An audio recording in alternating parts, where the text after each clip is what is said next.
शताब्दी जी, कर्मचारी भी जानते हैं जी। शताब्दी जी, आपने कहा कि एकदम से आवश्यक सेवाओं को बाधित नहीं किया जा सकता, तो आप अचानक से क्यों बोल रही हैं? 2016 से ये लोग पोस्ट पर हैं, 2016 से 18 में इनको हो जाना था।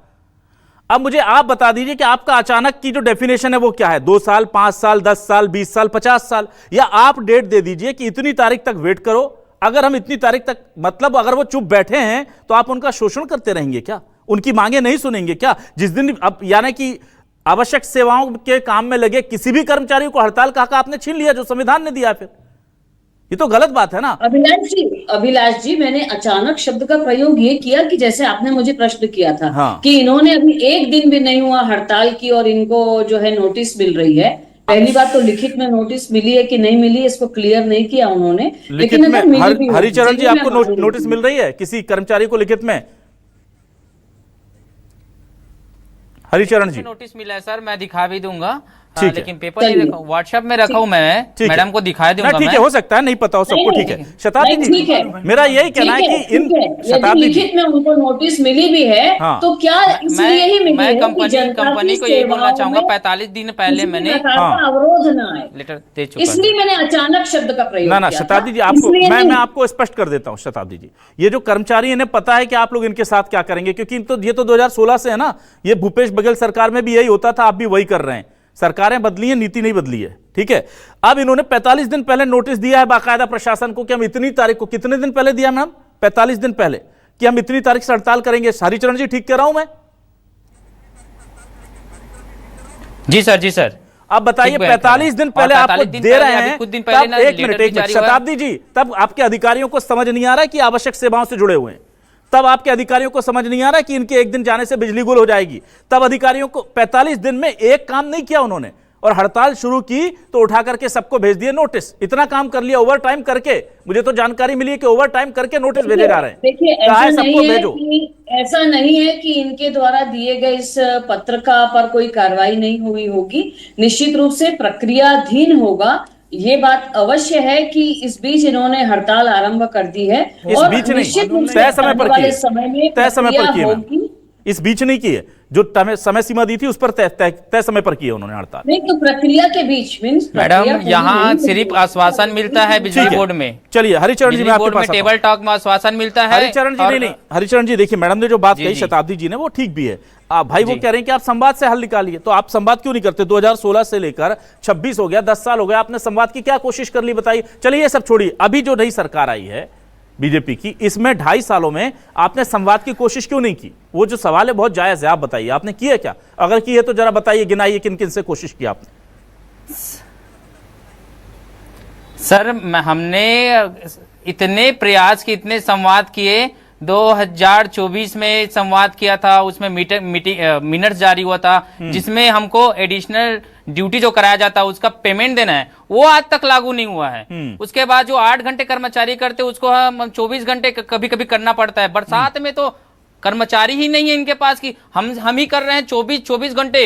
कई बार तो मैं 2 बजे, 3 बजे, 4 बजे घर जाता हूं। मेरे डीसी का खुद हालत ऐसा है जहां सिर्फ 2 ही कर्मचारी, संविदा कर्मचारी हैं जो पूरे संभालते हैं। स्टोर का काम से लेके पूरा बिजली व्यवस्था, 33 केवी लाइन, 11 केवी लाइन, परमिट लेना जो ऑथराइज नहीं है, फिर एलिगेट 2 का जो काम कर रहे हैं ऑथराइज नहीं है, उस भी काम को हम कर रहे हैं। तो करना पड़ेगा कर्मचारियों के लिए नियम चेंज कर रहे हैं, लेकिन उनको अच्छा, मुझे एक चीज और बताइए हरिचरण जी, एक चीज जल्दी बताइए। एक नियमित कर्मचारी की विद्युत व्यवस्था सुधारने के दौरान, भगवान ना करे अगर वो दिवंगत हो जाता है, उसकी मृत्यु हो जाती है, और एक संविदा कर्मचारी की मृत्यु हो जाती है, तो सेवा शर्तों में क्या अंतर है? क्या क्या आप लोगों को लगता है कि कमियां हैं?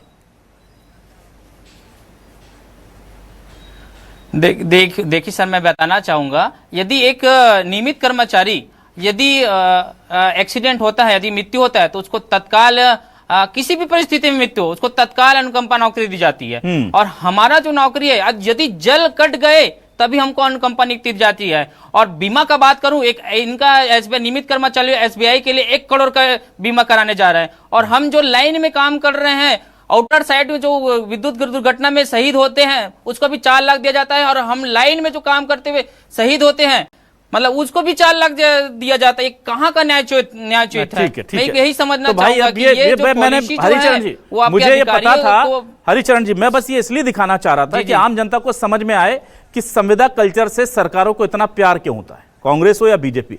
भाई सस्ते मरने वाले मिल रहे हैं ना युवा, जिनकी मौत पर हमको कुछ पैसा नहीं देना है। अभिलाष जी, दोनों को 4 लाख रुपए दिए जाते हैं, बता रहे हैं इनको। ना, देखिए 1 सर, करोड़, देखिए, 1 करोड़। बता रहा हूँ सर, संविदा ऐसा जो नहीं कर्मचारी है। होते हैं एक नीचे गरीब तबके के लोग होते हैं। हम संघर्ष करके नौकरी लगाते हैं मैदान में, ठीक है। मैदान में चलिए ठीक है, मैं जल्दी से मैं विजय झा जी के पास आता हूँ। विजय झा जी, ये तो मुझे मतलब मैं इस सिस्टम को लेकर के इतना दुखी होता हूं ना, क्योंकि जब मुझे ये पहली बार पता चला था कि अगर जम्मू कश्मीर का एक फर्ज मैं मान लेता हूं कि जम्मू कश्मीर की बात कर लेता हूं कि वहां पर अगर एक कोई ऑपरेशन होता है, वहां पर एक सीआरपीएफ का जवान, एक बीएसएफ का जवान, एक आर्मी का जवान और एक जम्मू कश्मीर पुलिस का जवान, ये सब मिलकर आपने सही कहीं शब्द सुना होगा कि ज्वाइंट ऑपरेशन किया, आतंकवादियों से लड़े। अब भगवान ना करे उसमें हमारे 4 जवान शहीद हो गए, चारों फोर्सेस के। वहां पर भी शहादत के अलग अलग वर्ग बना दिए हैं साहब। अगर बीएसएफ का है तो इसको 20 लाख पकड़ा के घर भेज दो शहीद को, ये आर्मी का है तो इसको ठीक ठाक दे दो भाई, आर्मी का है। ये जम्मू कश्मीर पुलिस का है तो इसको जम्मू कश्मीर की सरकार अलग दे देगी, थोड़ा सा केंद्र सरकार अलग, गृह मंत्रालय अलग दे देगा, उसका अलग। मतलब एक ही एनकाउंटर में आदमी शहीद हो रहा है, एक ही गोलियों से शहीद हो रहा है, कि बंदूकों से शहीद हो रहा है, उसके लिए भी इन्होंने अलग अलग रेट तय कर रखे थे। तो ये तो कर्मचारी, इनके साथ तो ये हो गई ना कि अगर सरकारी कर्मचारी नियमित जाएगा तो इतना, ये बेचारे जाएंगे जिन्हें सबसे ज्यादा जरूरत है, जिनकी आमदनी 10-12 हजार रुपए, तो उनको और कम, उनको अनुकंपा नियुक्ति की दिक्कत, बड़ी दिक्कतें हैं साहब। और मुझे समझ नहीं आता ये लोग कैसे बोल लेते, किस मुंह से बोल लेते कि हम कर्मचारियों को एक नजर से देखते हैं या हम कर्मचारियों का भला चाहते हैं। अभिलाष जी, आपकी भावना को मैं प्रणाम करता हूं। सुप्रीम कोर्ट का ऑर्डर है इक्विटी बिफोर लॉ, कानून के समक्ष समानता का अधिकार, और शताब्दी मैडम डिबेट में बैठी हैं, इनको कुछ नहीं मालूम। आपके ज्ञापन पर कार्रवाई हुआ होगा, ऐसा हुआ होगा। अरे भाई, बात करो अधिकारियों से। और सबसे बड़े शर्म की बात, अनुकंपा नियुक्ति के लोग भटक रहे हैं। छत्तीसगढ़ राज्य में अनुकंपा नियुक्ति नहीं होता, और भारतीय जनता पार्टी में 3 दिन में अनुकंपा नियुक्ति होता है। हमारा पवार खत्म हो गया, महाराष्ट्र का उप मुख्यमंत्री, उसकी पत्नी तीसरे दिन उप मुख्यमंत्री बन गई। मेरा बाबू चपरासी भटक रहा है। 145 पद मंत्रालय में जो खाली है, उसको सीधी भर्ती न किया जाए, उसको संविदा और प्लेसमेंट न किया जाए, केवल और केवल अनुकंपा नियुक्ति से भरा जाए। यह आपके माध्यम से मैं मुख्यमंत्री जी को बताना चाहता हूं। और प्लेसमेंट ठेका प्रथा कौन चलाता है?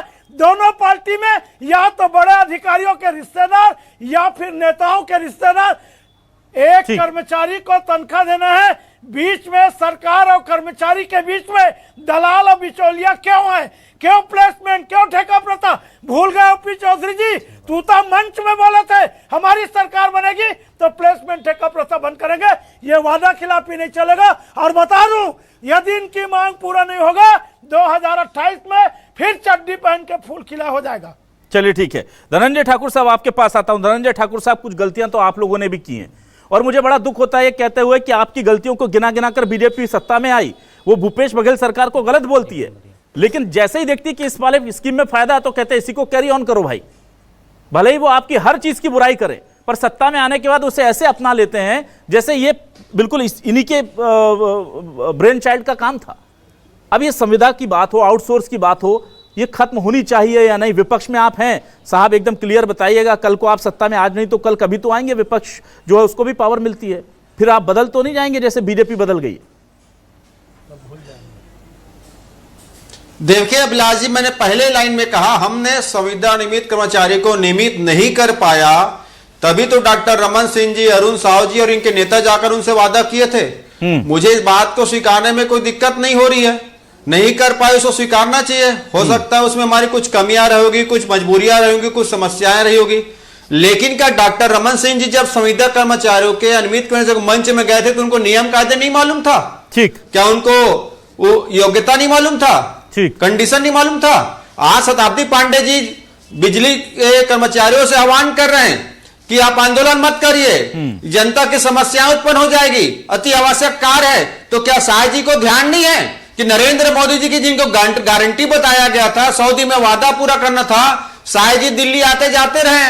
मतलब विष्णु साय जी ने नरेंद्र मोदी जी को भी झूठा साबित करवा दिया, जिनके नाम से गारंटी बोले थे। ये तो वही स्थिति हो गई कि नरेंद्र मोदी ने कहा कि 15-15 लाख रुपए आएगा और अमित शाह जी ने कहा वो जुमला था, तो क्या चुनावी जुमला माना जाए? ठीक है, और ठीक है, आपको तो शताब्दी पांडे जी कर्मचारियों के बजाय आपको अपने सरकार से कहना चाहिए कि नियुक्ति पत्र जारी दे, ना कि नोटिस जारी करें। ठीक है, ठीक है। शताब्दी पांडे जी देखिए, मैं आपके पास आता हूं। शताब्दी पांडे जी, एक कर्मचारी का हक है कि भाई उसको अपनी मांग है, और वो जरूरी सेवा में हो या गैर जरूरी सेवा में हो, हर सेवा जरूरी होती है। जिसके लिए पैसे दिए जा रहे हैं, सरकार ने जिसके लिए हायर किया, वो हर सेवा जरूरी है। लेकिन फिर भी अगर वो थे तो उन्होंने अपना काम पूरा किया। उन्होंने 45 दिन पहले नोटिस दिया जो देना चाहिए, जो उनकी सेवा शर्तों में लिखा है कि आपको पूर्व सूचना देनी है आंदोलन से, वो दे रहे हैं। आप एक दिन के अंदर उनको एक दिन के अंदर नोटिस इशू कर दे रहे हो। 45 दिनों में उनका क्या किया, कम से कम वो तो बता दो। उस नोटिस के नीचे एक लेटर, एक लाइन लिख देते ना कि आपके 45 दिन पहले मिले हुए पत्र पर हमारा प्रशासन के फलाने विभाग के अधिकारी विचार कर रहे हैं, हमें इतने दिन और लगने की अनुमान है, ये लिख सकते थे ना आप। तो आप खुद ही टकराव चाहते हैं और सारा दोष इन पर डाल देते हैं। अगर आपको संवाद करना, संवाद एक तरफ से हो जाएगा क्या? इन्होंने 45 दिन पहले कि आप गए थे क्या संवाद करने? किसी अधिकारी, मंत्री, आईएएस या सचिव को भेजा आपने कि जाके बात कर लो यार, आंदोलन करने वाले हैं भाई, बोलो, पूछो क्या तकलीफ है, उनको बोलो थोड़ा रुक जाएं। तो संवाद आप नहीं करते, बेचारे वो उठ करके आ जाते हैं आंदोलन कर रहे, तो उनको नौकरी से निकालने की धमकी। कहां जाएंगे कर्मचारी, क्या करेंगे? देखिए अभिलाष जी, कोई भी सरकार ये नहीं चाहेगी कि अस्थिरता की स्थिति बने, उनके कर्मचारी आंदोलन करे, विध्वंस की स्थिति बने। तो निश्चित रूप से कोई ना कोई इसके प्रयास किए गए होंगे, कोई ना कोई प्रक्रिया अपनाई गई होगी। निश्चित रूप से मुझे डिपार्टमेंट के द्वारा क्या प्रक्रियाएं अपनाई गई हैं इसके बारे में जानकारी नहीं है, और किसी भी प्रवक्ता को नहीं रहेगी। कह लें विजय झा जी सीनियर हैं, वरिष्ठ हैं, वो कुछ भी कह लें कि शताब्दी पांडे को जानकारी नहीं है। हाँ। तो क्या प्रक्रिया अपनाई गई, कोई ना कोई अधिकारी ने कुछ न कुछ इस पर अपने प्रक्रिया की होगी, जानकारी है, और यदि नहीं की होगी, यदि नहीं की होगी तो लोकतंत्र में ये प्रावधान है कि इन्होंने अपना लोकतांत्रिक अधिकार का प्रयोग करते हुए आंदोलन किया है। निश्चित रूप से आने वाले समय पे इस पर कुछ ना कुछ निर्णय होगा, सकारात्मक। अच्छा शताब्दी जी, चलिए छोड़िए, आपको जानकारी नहीं है, हमें जानकारी नहीं है, पर जो आंदोलन कर रहे हैं अधिकारी सैलरी उन्हीं की सेवा के लिए लेते हैं ना, कि भाई विद्युत विभाग के मेरे कर्मचारी, अगर मैं सचिव हूं किसी विभाग का, तो मैं किसके लिए काम कर रहा हूं? मैं दो लोगों के लिए रिस्पॉन्सिबल हूं ना, एक तो जनता के लिए, दूसरा मेरे कर्मचारियों के लिए उस विभाग के।